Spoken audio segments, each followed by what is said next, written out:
the oligarchs are absolutely obsessed with investing and think that affordable luxury should be something that everyone needs to have access to. Yeah, maybe we need tariffs. Welcome to the Worried Well, the health and wellness podcast for the chronically online, where business meets the future of health. I am Ariana, a recovering hypochondriac. I've also spent the last decade working across a mix of pharma, biotech, and public health. I'm Susanna, a health policy analyst by training with drug dealing experience in big pharma. And I'm Emily, an admin and in my health optimization era. We are three healthcare industry insiders here to break down the biggest trends, innovations, and cultural shifts happening in the wellness economy and healthcare space, whether that's the rise of longevity clinics to the new guard of health influencers, to deep dives into the future of personalized medicine and everything in between, whether that's brain health, brain span, different types of femtech that are on the horizon. We'll be talking with experts and also doing a ton of our own research to help keep you informed. But who is this podcast for? It's for you if you're a marketer, a founder, work in healthcare, or even if you're just a curious girl, you're in the right place. So let's get into it.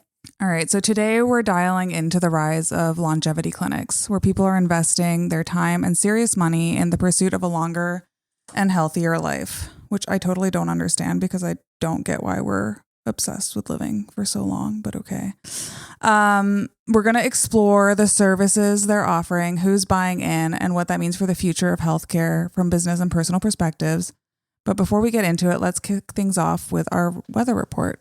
This is Susanna with the Weather Report, a quick rundown of the biggest news in health and wellness right now. Consider it your briefing on the trends, deals, and cultural shifts you need to know. We'll kick things off in Sweden, where a Swedish body scanning startup, co-founded by Spotify's Daniel Ek, secured $260 million in funding. The Nico's waitlist is now over 100,000 people, up from 40,000 in just a few months. And the startup says that they have scanned and evaluated 10,000 patients to date in clinics in Stockholm and its newer market in London. The Nico Health experience involves a visit to a clinic that's calm, futuristic, and minimalist, where for £300, a customer gets an hour-long exam based around proprietary hardware and software. The exam will then generate millions of health data points, Nico says. Eternal raises... Sorry, I have something to say on Nico because I was just looking at the pictures of these clinics. One, I'm sorry, I don't think that they have a wait list of over 100,000 people. I think Do they look ratchet? I just think that it's like literally the tech oligarchs, just they need to really relax with this. It's feeling very male coded, very clinical, very like, I don't know. I'm not really into it. And I think it's just the Spotify bros have too much money. Emily says no to the broligarchs. You heard it here first. Sorry. Yeah. Hot take. Moving on to Eternal. Eternal has raised $13 million for high performance healthcare aimed at athletes, specifically elite athletes. Eternal just raised $13 million to bring diagnostics and longevity medicine to this bright group of people. This one I'm a little bit more into. You like it? Yeah.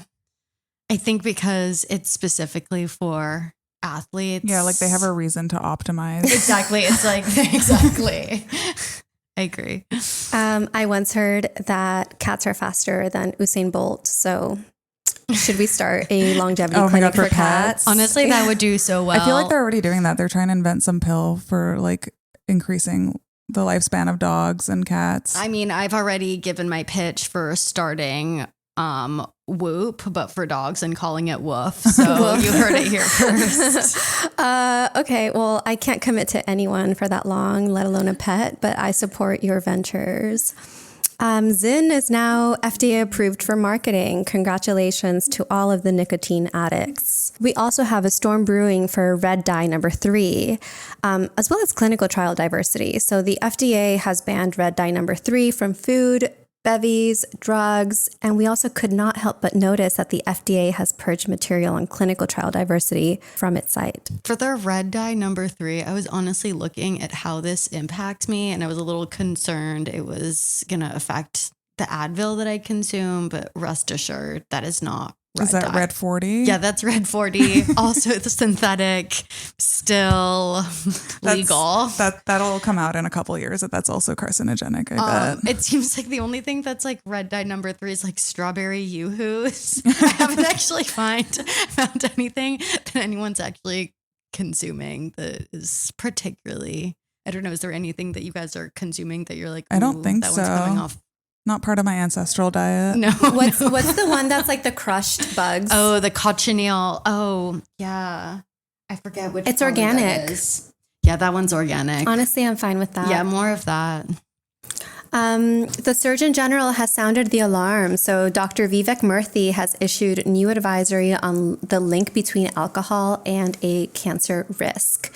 I say this as I drink a glass of wine while recording. Yeah, I feel like we're going to have to I feel like the newer generations are going to tank the sales of alcohol. I think we're the last generation standing who still drinks. I mean, it's been going down so much for the last few decades. I think we're... What's going to replace the wine bars? Longevity clinics?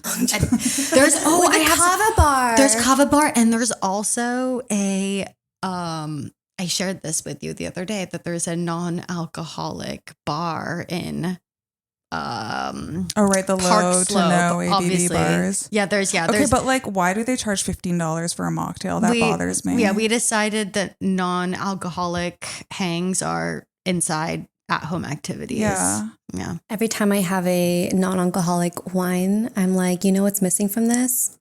Alcohol. Anyway. I'll never forget the day Soho House charged me $15 for a soda water and bitters. Honestly, I would pay $15 for good soda water and bitters. I don't know, jail for me. We have an unexpected gust as a strong front of new product launches hits the market, with Quince rolling into supplements. First, starting with collagen powder and electrolyte packs that are set to hit their online store first. Expect a steady stream of vitamins and supplements to follow in the coming months, creating a high-pressure system for wellness offerings. Yeah, they need to just stick to their suspiciously cheap linen sheets and not get into the supplements game. Yeah, maybe we need tariffs. I hard disagree on Quince doing anything. I don't think I can support them. I hope we don't have them as a sponsor later, but I just don't think that I can support them. I'm a strong believer that luxury should remain a luxury, and I don't think that affordable luxury should be something that everyone needs to have access to. I mean, there's also, it's like sketchy, right? Yeah. Like, how are you making luxury affordable? Like, that's not cashmere. Yeah. Anyway, moving on, we have a high pressure warning as a few academics have disputed the arguments around brain rot. So there's a few people, some of us included in this podcast, who say that screens are lobotomizing us. A few professors in New Jersey have said that they've tested this theory, and they actually have learned that there is, quote, no compelling evidence that using digital technology or devices causes permanent brain damage. So feel free to use your phones as long as you need. I don't buy it. I'm definitely so much dumber. Yeah, I mean, I think just like the impact on our ability to focus. Yeah, is the attention kind of, span is gone. It's incontrovertible, like, I would say. It might not have messed up my gray matter, but it's messed up my cognition. So 100%. What are they defining as brain damage? Got to look into that. All right, so that's our news. On that note, yeah. That is your wellness weather for today. Until next time, stay tuned, stay healthy. All right, so now we're going to dive into our topic du jour. Today, on today's podcast, we'll be dialing into the business of longevity wellness. So whether it's biotech, which is developing new treatments, or gyms that are offering GLP-1s, or the array of clinics, longevity clinics that are popping up across New York, London, SF, LA. All of these are aiming to sell you longevity. So as we were starting to do a little bit of research into this area, we did want to take it back 100 years. And we were reading this Atlantic article that was published in 1928. So over 100 years ago, the idea of longevity and living forever has obviously fascinated humanity for a really long time. But we're going to just kick this session off with a quick soundbite from this article. So it said, probably at no other time in the history of the human race has so much attention been paid to the problem of prolonging the span of life. So little did they know that 100 years later, plus ça change, plus c'est la même chose. I also want to take it back even more and say, depending on what sect of Christianity you were raised in, you were taught, I was taught from what I remember in Bible camp, it was that Adam and Eve were supposed to live forever until they sinned. So they had access to the tree of life, which would have kept them immortal. That meant no decay, no sickness. Death wasn't even a thing that they had to think about. But then after they ate from the tree of knowledge of good and evil, everything changed, and then their bodies became mortal, destined to return to dust, introducing all of the physical breakdown that we now experience. So, and then there are a couple hundred years in between where everyone was just trying not to die from the plague. But here we are now. Let's take a look at some of the consumer trends in this space. So millennials, there's an interesting article. I think it was actually some research done by McKinsey showing that millennials and Gen Z are spending more on health and wellness than older generations. So more than 60% of consumers in this study considered it either very or extremely important to purchase products or services that help with healthy aging and longevity. The study was done across the US, UK, and China.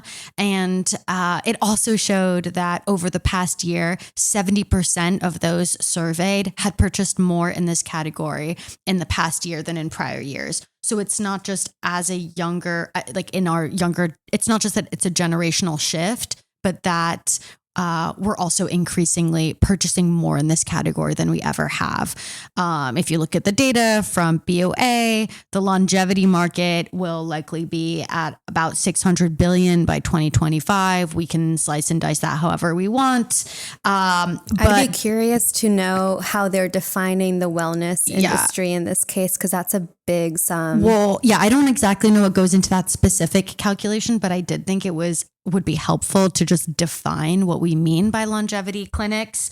I was literally just going to say, I think there's a clear difference between aging healthily and trying to live as long as possible, which seems to be the trend or the obsession of the longevity space. The way the Healthy Longevity Medicine Society defines it is exactly that. So optimizing health and health span while antagonizing aging processes across the lifespan. So I guess finding different ways to intervene with that, with kind of our natural processes, and also find ways to sort of slow them down. Obviously, you hear Brian Johnson always talking about his favorite metric of, he's reducing the speed of aging. So that's, I feel like, a good sort of KPI that people are kind of obsessed with as they think about it. I also just think it's interesting that this idea of a Healthy Longevity Medicine Society, whereas you have the American Heart Association or all of these other medical societies, is actually fairly new. So this one was only formed in 2022. So I think defining and creating a credible framework and platform for longevity medicine is something that it's kind of a wild, wild west right now. We all know that. We can all feel that. Everyone talks about all the quack doctors that they're seeing in this space. But I think it's a space where we're going to see more legitimacy kind of come into the fore. Obviously, there's no there's no single product even qualifies as something that reduces aging. There's nothing that is proven to reduce longevity. There's no FDA approved product for it. But I think we're going to start to see a lot change over the next couple of years. Yeah, I mean, I think it's interesting that in the US specifically, this is becoming such a big market, especially as our life expectancy is dropping. I think it just went back up a tiny bit, but we did have a pretty severe drop, especially compared to other more, quote unquote, developed countries. We're doing really poorly. So it does feel like this is very much something for the ultra wealthy. And we're not actually looking at, the entire country as a whole, which is doing horribly. 100%. I think it is a good example of the income inequality and the socio-ecological impacts of that and the health impacts of inequality. So I would totally agree with that. I think the other thing to consider, which we are going to have to bleep out because I don't want to never get hired by another pharmaceutical company again, but I do think part of it is also addictions to things like oxy, heroin, fentanyl that are reducing our lifespan. Yeah. I don't know how much of a impact that has, though. I think the biggest ones are obesity and cardiovascular health. When you look at the actual death rates, a lot of it is concentrated in the South and in the Midwest. Yeah. But I think on the flip side, so yes, 100% agree with you. There is, especially in the US, falling life expectancy. But for the elite who now health is really the ultimate status symbol. If we look at some of the trends that are really driving that social phenomenon, I think we can just mention them briefly. Overall, yes, we do have an aging population kind of globally. Whatever we call it, like the silver tsunami or some of these terms that are floating around. Obviously, there's crazy advances in biotech and genetic engineering. There was that was it the Nobel Prize for discovering how proteins fold as a result of machine learning. So obviously, massive advancements in this space. All of these investments from tech entrepreneurs. Obviously, we've talked about, what this guy over at Spotify is doing, but more so all of the bro oligarchs are absolutely obsessed with investing in this space. We'll talk a little bit more about that later. Overall, and kind of connected to AI, you see this increased focus on personalized medicine. We're really in that new era of precision and personalized. And then, I think because we're able to track all of this new data with especially all of these wearables, there's just the focus on health optimization and biohacking is kind of downstream from that. Yeah. Do you guys know your biological ages? That's none of my business. I mean, I really wouldn't want to know. But so, there is this massive rise in longevity clinics. The New York Times published an article this week or last week, 2 weeks ago, a couple weeks ago at this point, I don't know, saying that by one estimate, there are as many as 800 such clinics in the US alone. And they all have, a similar purpose of getting a full picture of how well your body is functioning and what can be done to improve things. Which I will say, given how our medical system operates, they will get a lot of people just based solely on that, because I think a lot of people are frustrated with how their doctor's visits are going. So trying to get that holistic view is top priority. But, there are a lot of people making a lot of empty promises out there. So it's hard to know who to trust and who not to. But they are all looking at different metrics. So, let's say you have a low VO2 max. They'll say maybe you need to start taking some HIIT classes. Your microbiome looks like it's missing some key microbes. So you might need to increase your fiber intake, look at your gut health, look at what supplements you need to take. But we are definitely going to start seeing longevity medicine go mainstream, even though it does feel like the unregulated wild, wild west, just because we don't know. Kind of, even when you look at supplements, they're not regulated by the FDA. So we don't actually know what to trust. And, there's a lot of your own research that has to go into it. We have our longevity clinics segment. So we have the optimizers, a few of which have closed. So we have Modern Age, which is one that closed. And I think that one actually wasn't really doing that much in terms of, I mean, correct me if I'm wrong, but from what I understood, they did do your biological age assessment somehow. I can't remember how, but then I just looked at their website, which hadn't been taken down. And a lot of the stuff they had on there was very much cosmetic. So they were offering things like Botox, Dysport, all that fun stuff. So it's really just like to reduce how you look, but not so much focused on your actual internal health. Yeah. I mean, I walked by their space in Flatiron a number of times and definitely thought it would be interesting to go in, and I don't know, but yeah, didn't, I guess I'll never get to try it now. It's gone. They couldn't raise. I think that was it. Like they ran out of their runway of funding, so I mean, I think you can try a different one, right? Like we did try one, which was also same concept. It was called Aura. Also couldn't really build enough traction. And that one had someone, like a nurse, come to your house if you lived in the city and take the blood work at your house, take all your vitals in a stress-free environment, measure kind of some different metrics of longevity, of which like grip strength was one of them, for example. So you do get a little bit more than what you get at your average doctor's visit.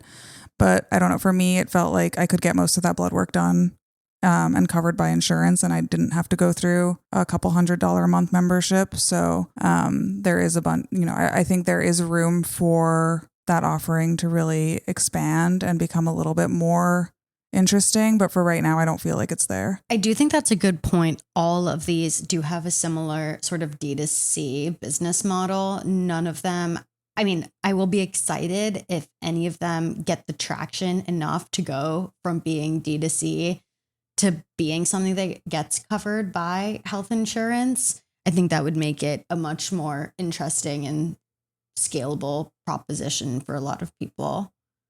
We'll have to see how that goes. Yeah, I agree.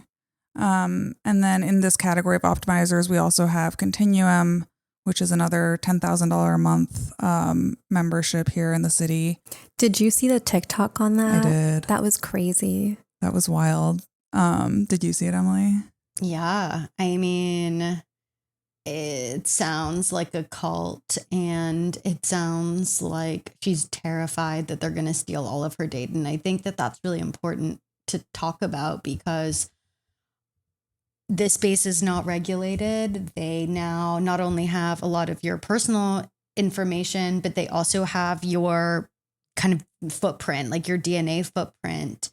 And I do not trust many of these companies to be being responsible for that. And it didn't seem as though she felt that way. I just find it weird that they kept asking her if she fell asleep during all of her tests. Like, what was that about? Like, that's so creepy. Were they testing like the new iteration of Quaaludes? Yeah, it just sort of feels like I'm really scared that some of these places have an alt agenda.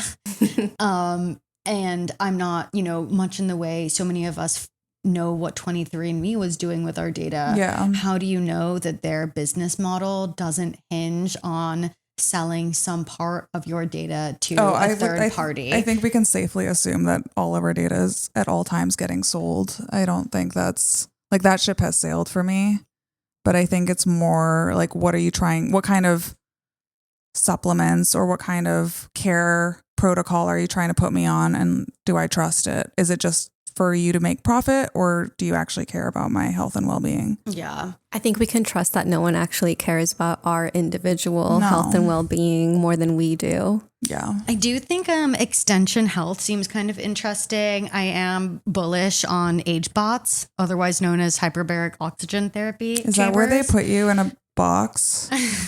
Yeah, and pump you with oxygen. Oh yeah, my claustrophobia could never. Apparently it's good for long COVID. I do think, you're definitely not a scientist over here, but I do think that there is some efficacy behind it. So that feels kind of interesting.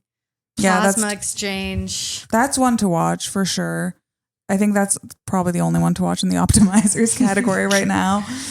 All right, how about the biotech? talk to us about some of what's happening in the biotech space. So Sam Altman, the open AI daddy, he's backed the Retro Biosciences company. So that's working on therapies targeting senescent cells to slow or reverse aging related degeneration.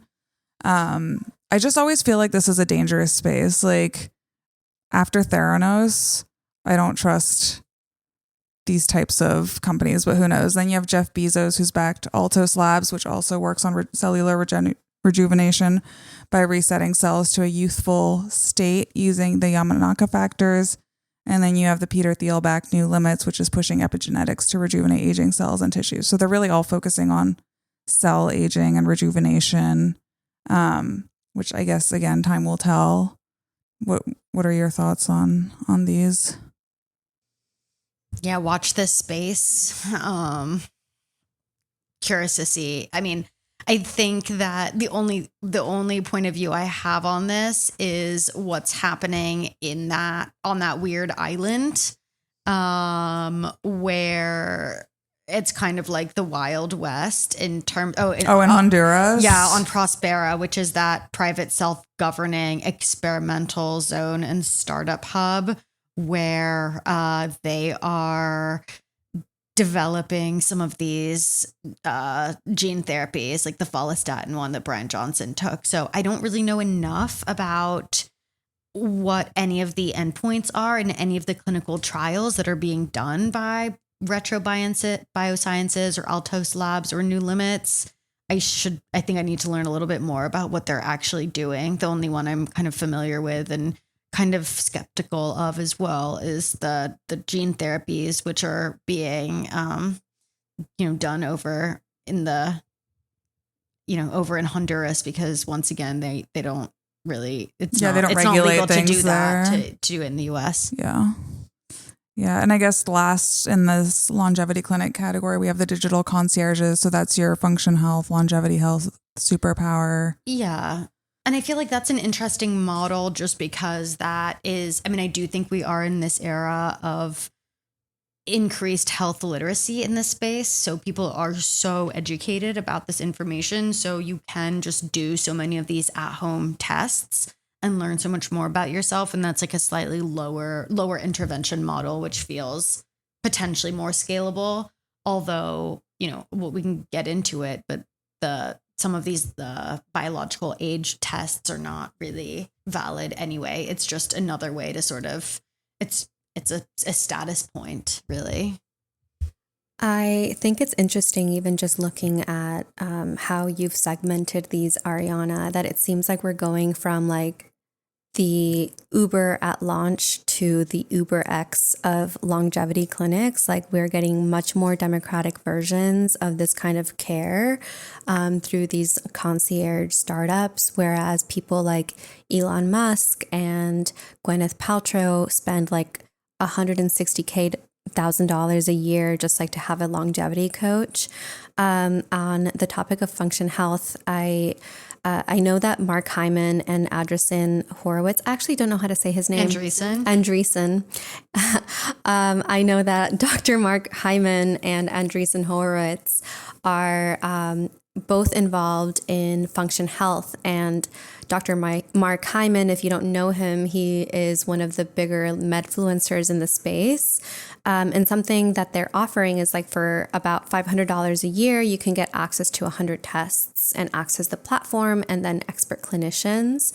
Superpower is also about $500 a month, but it supplements their clinicians with like an AI expertise. I guess that's the superpower. If you are willing to pay more, they have the quote billionaire bundle at Longevity Health, which is about $900. Actually, it's priced at $800.99, so $899 a month, which will get you access to blood panels, DEXA scans, VO2 maxing testing, gut testing. You get a sleep study, and then a continuous glucose monitor, as well as a private Slack channel for communicating with a nutritionist and a physician team, and weekly case reviews. So, they're really trying to make these things accessible, I guess, depending on I feel like accessible is a your rate, stretch here. your incomes, and $8.99 a socioeconomic month. That's like what someone pays for rent. Yeah. Also, I think for that $8.99 a month, the only thing that insurance generally doesn't cover is the gut testing. And even that, I'm pretty sure you could get a GI doctor to go through that. So everything on here, the blood panels, the DEXA scan, VO2 max testing, I think if you really stay at it with your doctor, they can write these out for you. It's just a question of, really getting, I think a lot of doctors are hesitant if they don't have a reason, just because our healthcare system right now is set up to treat diseases rather than prevention. And so this whole model is really just set up on this prevention type platform, which is great, but it's not, I wouldn't call it accessible. Not to mention that your biomarkers are not going to significantly improve month to month. So you're literally hemorrhaging your wallet, I would say, if you're doing this on a monthly basis, because you're not going to see a massive or meaningful change in your VO2 max or really any of your blood work. So, I mean, I'm not a doctor, but that's my understanding. And I think the Mark Hyman one was interesting to me because I actually do see one of these doctors separately. So I do actually participate in, I guess you would call it longevity type work, but mostly because I couldn't get a diagnosis for what was going on with my body. And I pay $230 a month. And I don't talk to the doctor every single month. I don't get blood work every single month, but I do get, I can message her if I want to, but I do get different types of tests done every 6 or 8 weeks. And, we go on a kind of step-by-step basis to treat the different things going on instead of trying to do everything at once. And when I did do all the research to try to find the doctor that I would go with, Mark Hyman's clinic in Massachusetts came up, and he, I think, charges nearly $15,000 for the type of testing that I wanted to get done and was looking for. And so this $500 or his more, I think, affordable Function Health subscription really doesn't cover that much. Like when I actually looked into it, it felt a little scammy because he was trying to democratize his $15,000 or whatever it would take to do at his clinic to the people. But when you look at what actually gets tested, it's like not that deep.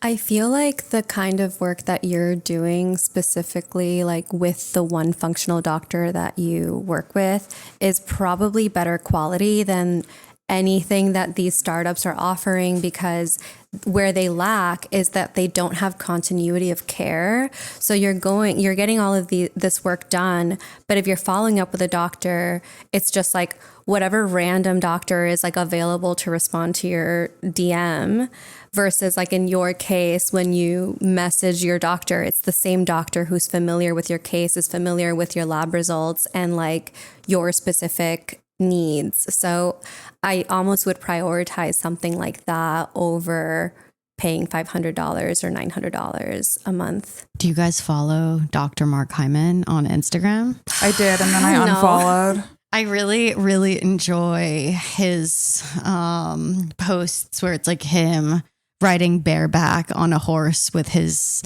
25-year-old girlfriend.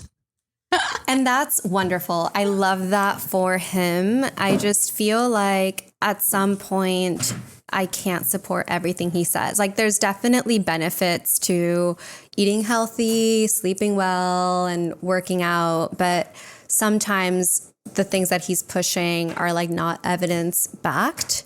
And again, not to hate on Dr. Mark Hyman. I'm sure that he is well respected, but I just don't think that everything that he says is grift proof. I think it's like when you hit that star factor, you kind of can sell anything because you've become a brand. And so now he's kind of capitalizing off of what I think started off as, a truly strong functional medicine practice into becoming kind of more of a star in this space and just selling his brand. Should we talk a little bit about, okay, so you were just talking about some of the tests that you get, but should we talk a little bit about some of the other services that these longevity clinics are offering?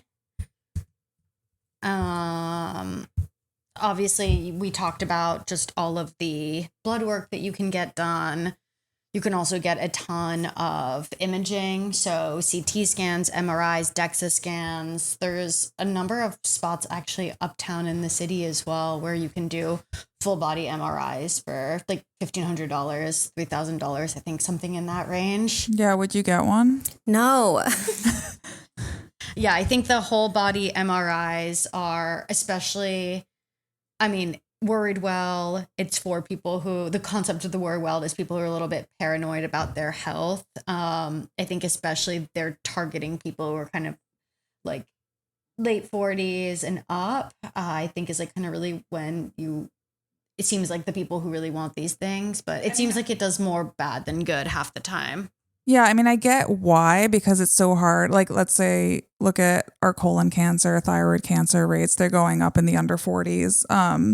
And it's so funny to me that researchers have just made the link to our diet. It's like, okay, no shit.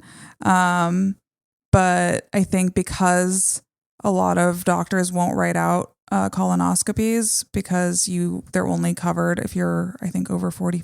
What is it? What they dropped the age to 45 now instead of 50. But a lot of people are getting diagnosed with stage 4 pretty young. So I think people feel like if they go get a scan, they might be able to catch that earlier. But yeah, I think it does yield a lot of false positives and a lot of unnecessary kind of stress that might not necessarily need to be addressed in kind of, you'll find like a benign tumor or something like that. Yeah, so I was very aggressive with my no at the beginning, but it's truly because there's no evidence that they improve patient outcomes. They're not specific enough. As Ariana mentioned, there's high rates of false positives. And if I'm listening to anyone in this, it's going to be the American College of Radiology, as well as the American College of Preventive Medicine, because they are the people who, in theory, are like reviewing your scans and diagnosing you, and they have officially advised against it. So I'm going to take guidance from them as the experts on this one. But sometimes, our bodies are like really good at clearing things that we, are experiencing on the day to day. And sometimes that's something like if you diagnose a benign tumor, but then spend a lot of like healthcare resources to eliminate it, that could bring an additional trauma to your body that then can bring complications later. It's also costing the healthcare system more than it needs to. I understand. I think people's worry about this, but that's why we have screening guidelines, and those are very well tested, and we have evidence backing those, and I trust that more than a whole body MRI. I agree, but I think there is a major distrust in our healthcare system, and saying something is expert backed or reviewed doesn't necessarily hold that much weight anymore, because people aren't finding that they can trust a lot of the doctors and a lot of the hospitals when they go in for treatment. Can we talk about some of the more unhinged services that these clinics provide? Please. Tell me. I mostly just want to talk about the culture around blood boys and plasma therapy. Obviously, we all watched the Brian Johnson documentary. Don't die. And we know how much Brian Johnson loves his son, Talmadge. That's a good euphemism for sure. So I do think that plasma therapy is definitely the new 21st century vampiric ritual, 100%. Nosferatu vibes. Would you do an intergenerational plasma exchange with 100%, anyone? of course. Who would you do it with? My whole family. Okay. But I would like to be rebranded from blood boy to blood babe. Ooh. I wouldn't, because I feel like my parents are so healthy and don't drink. So my blood is probably worse for them. Oh, I feel yeah. like I would kill them with my blood. I need my mom's plasma. Yeah, I actually want your mom's plasma as well. I would give to my grandmother because, it's probably better than a 95-year-old with chronic heart failure. But yeah, I definitely need my mom's plasma. Can we market that? Oh, for sure. She I probably feel like has there should be really a way good plasma. to replicate Theranos, but for replicating good quality plasma. Yeah, she's been on the longevity. Also, bandwagon. not Theranos. I don't know why I said that. That was a scam. Forget that I said that. Pretend that this was something that was not a scam. All right. Okay. So we're bullish on plasma therapy, and everyone, we're into intergenerational. Only if it's esters for me, actually. Okay. From select individuals. Already talked about hyperbaric oxygen chambers. Also big, and I'm bullish on HBOTs. Biologic age tests, not really unhinged. We kind of already talked about that. Current POV is, I'm going to skip that for now. I think the jury is a bit out on which test. I'm not really.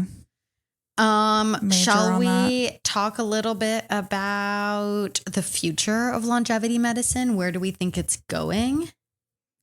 I think one thing that we didn't touch on is genome sequencing. I know a few of these companies are offering that, and that's something that I do support to some extent. I support genome sequencing when it's tied to actionable mutations. We don't have set panel testing for actual physicals in the US. They're not as comprehensive, but I do think in terms of, is there something that I could potentially do something about? Am I predisposed to something? I actually do believe in that and I understand it. My old company would offer that to the executives because it was an investment on their part to want to have healthy executives. So I did get testing where I had to swab the inside of my mouth and ship it to this company in, I believe they were in the Bay Area, as they tend to all be in the Bay Area, but they came back, the results came back and pretty much I had no actionable mutations. I think if I had actionable mutations, they would have assigned me a genetic mutation coach who would help me, deal with those results. And then I would potentially need to have more aggressive screening for certain conditions. But I do think that something like that is really helpful, especially because some cancers are going to respond to certain medications that are tied to a genetic mutation. And then other cancers could be negatively impacted by some medications if they're not tailored. So this goes back to precision medicine. It goes back to just what you can do, what's actually something that you can have a longer term impact on. So I really believe in those things, and it's an added benefit when someone else covers that cost for you. I have no idea how much that would have been otherwise. The unfortunate part is I learned that I have no actionable mutations, meaning that any sort of cardiovascular or cancer complication that comes my way, I did to myself. Yeah. The environment did. And then all the microplastics. And then I can blame someone else for that one. We can blame it on the microplastics. Let's just blame the microplastics. I do think precision medicine is a cool space though, and that is much more regulated. Obviously, I don't foresee it getting into the wellness space, but who knows? I think it should. I think that's actually something that would help people. I agree. I just don't think that it will, just because of the regulations around it. Okay, this is a free idea for you. If you're listening, you should definitely start a longevity clinic with a precision medicine bent. Agree. I think thinking about the future of longevity medicine, I guess not really the future, but also maybe more fringe going into future is things, we mentioned this earlier, about the follistatin gene therapy, which obviously is a gene therapy. Gene therapy is kind of cutting edge science. Obviously, Brian Johnson went and did the procedure over on Prospera. I do think we should just talk a little bit about the clinical trial recruitment for follistatin, which I would like you to know that they recruited people via an NFT. So did the IRB approve this? Absolutely not, because it's in Prospera. For those who don't know, this is the International Review Board that reviews like all clinical trials and is necessary for any trial. They recruited on a Web3 platform called Mirror, and their ads were saying things like access NFTs for a follistatin plasmid phase 1 clinical trial in Prospera, Honduras. Would you do it? Would you do the phase 1 clinical trial in exchange for an NFT? No. My parents vacationed in Roatan. I think this is where, like, this is the area where they do it, and they think it's like really beautiful. So I would go just to check it out, but I would never participate in this trial. Yeah, I'm confused because, I mean, gene therapies are super expensive. The Hemgenics, which is a hemophilia B treatment, is like over $3 million. I looked up the price of the follistatin gene therapy, and it was saying it was only $25,000. So that's a red flag. Yeah, red flag. It feels like they should charge. Yeah, I feels like I might need to get paid for it, actually. Yeah. So, and if it works, they would be paying more than $25,000. Like, people want, especially this generation of people wants to extend their life, like, that's minimum $2 million right there if it really did work. Yeah. So those are my parting thoughts on the future of longevity medicine. Is curious to see what happens in the gene therapy space. Curious if we'll ever actually have an approved medicine, which in theory is life extending. I think the trick with choosing a gene therapy to test for this is that there's a lot of potential for developing cancer, because in theory, these gene therapies are meant to change our DNA so that we, can replicate new cells, and those cells are youthful and full of life, I guess. But what other kinds of cells love uncontrolled proliferation? Cancer cells. So I really think that this is something to watch out for. I don't know. Like, I think I would need to see a lot more studies on this before I'm willing to get my DNA permanently altered. Do you guys want to live beyond 100? No, I didn't even plan to live this long. I mean, if I can maintain my physical and mental capacity, then I don't see why not. I think you will. Yeah.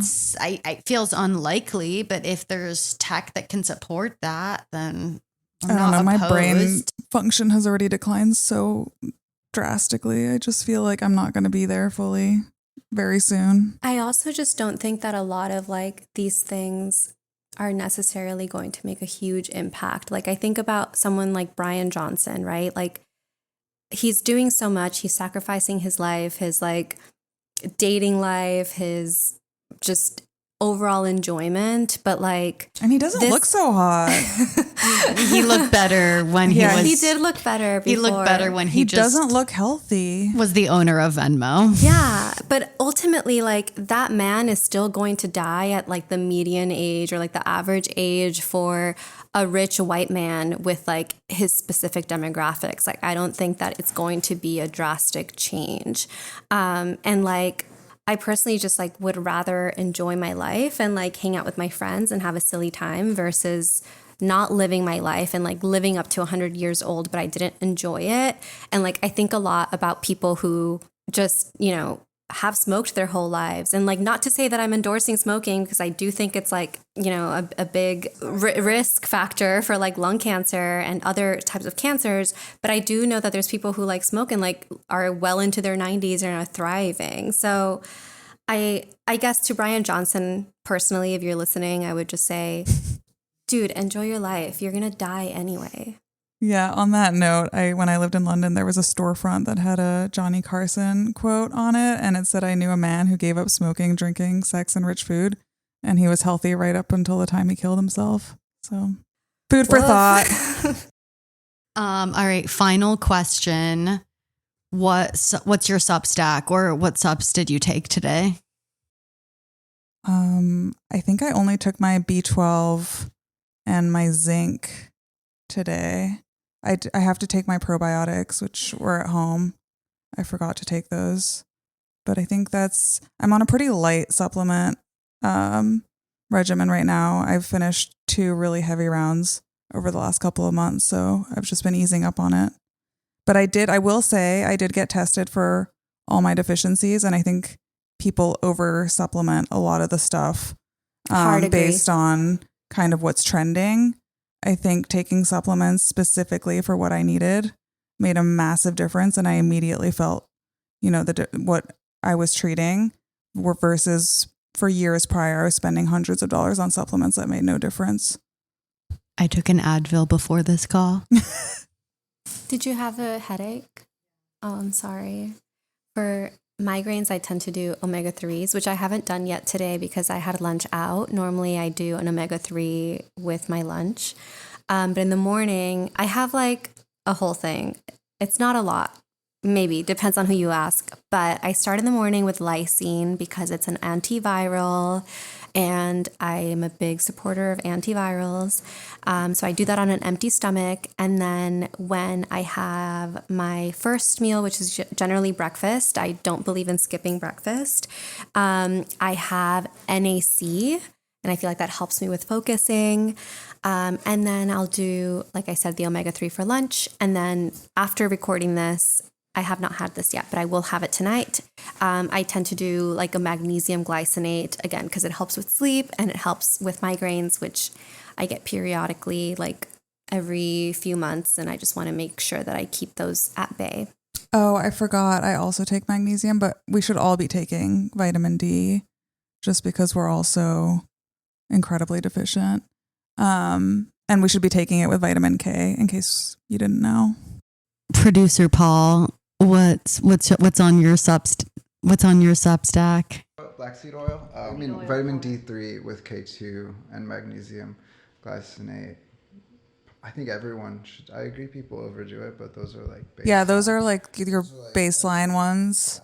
But I didn't know, like no doctor ever told me that I should be taking my vitamin D with fats or K2 because I was taking some and they just kept telling me to up my dose every time they retested me, and I was just getting lower and lower in the range. And like, I don't know why it's not common practice for doctors to actually tell you what you have to take it with. But yeah, I've been taking black seed oil, which is like kind of like I got memed into doing, but it feels good. It's pro-metabolic and anti-inflammatory. Anti-inflammatory. Yeah, because honestly, maybe this is another topic for later, but actually inflammation massively linked to dementia and type 3 diabetes. All right. Well, food for the pod. Food for thought. All right. Thank you all for joining today. We'll be talking about sleep hygiene next time. Great. Until next time. Bye.